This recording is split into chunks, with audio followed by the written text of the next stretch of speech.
What's up guys, welcome back to the channel. So today we're going to be changing the front shocks on a 2009 Toyota Sienna. So the shock tower is right here behind.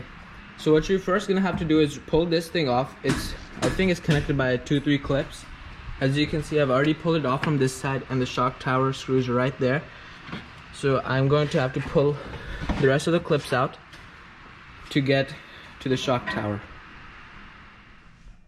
So the car does have 229,000 miles on it, and the front shocks are pretty weak, so we are going to be replacing them, and the rear shocks have been replaced off camera.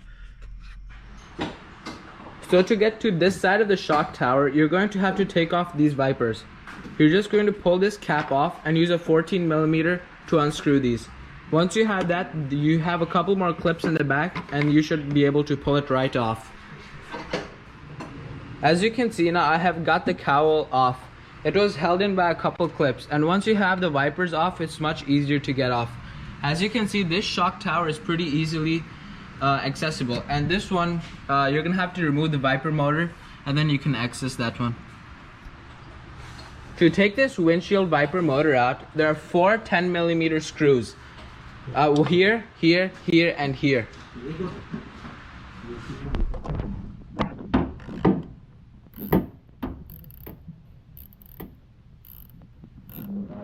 As you can see, it is a pretty long screw. Then you have 4 of these to unscrew. And after that, the windshield wiper motor should come out after you also unplug this wire to prevent it from breaking.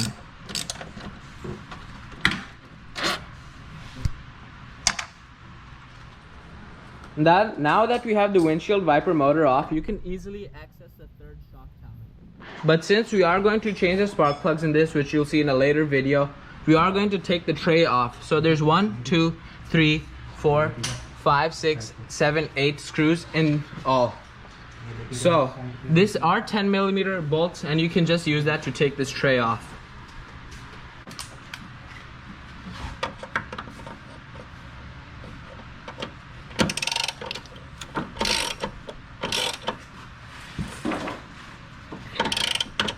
They can be pretty hard sometimes.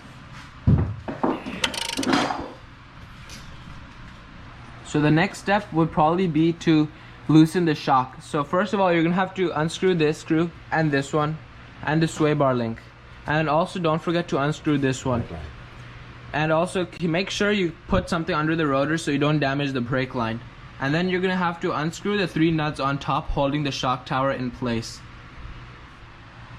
As you can see, we have unscrewed all of the screws except for one to hold the shock in place down here, and we are supporting it by a jack so you don't end up breaking up your brake lines.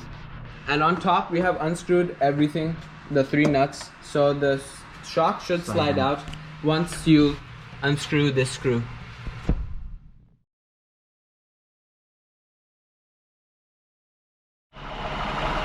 As you saw before, the previous image was the new shock in the car. After I put everything back in place, I turned the car on so we could take a drive with the new shocks in and let them settle. Thank you all for watching. Please make sure to like, subscribe, and share.